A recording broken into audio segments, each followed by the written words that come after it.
Utility stores की बंदिश के खिलाफ मुलाजमीन का इस्लामाबाद हेड ऑफिस के सामने एहतजाजी धरना तीसरे रोज भी जारी है।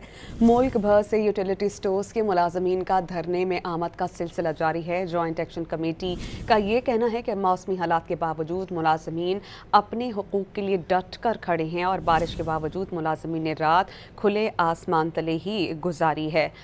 पीपल्स पार्टी के रहनुमा चौधरी मंजूर मुजाहिरीन से इजहार यकजहती के लिए पहुंचे हैं। उन्होंने दावा किया है कि मुलाजमीन को तन्हा नहीं छोड़ा जाएगा।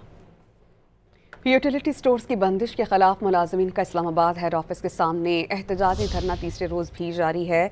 मुल्क भर से यूटिलिटी स्टोर्स के मुलाजमीन का धरने में आमद का सिलसिला जारी है। जॉइंट एक्शन कमेटी का ये कहना है कि मौसमी हालात के बावजूद मुलाजमीन अपने हुकूक के लिए डट कर खड़े हैं और बारिश के बावजूद मुलाजमीन ने रात खुले आसमान तले ही गुजारी है। पीपल्स पार्टी के रहनुमा चौधरी मंजूर मुजाहिरीन से इजहार यकजहती के लिए पहुंचे हैं। उन्होंने दावा किया है कि मुलाजमीन को तन्हा नहीं छोड़ा जाएगा।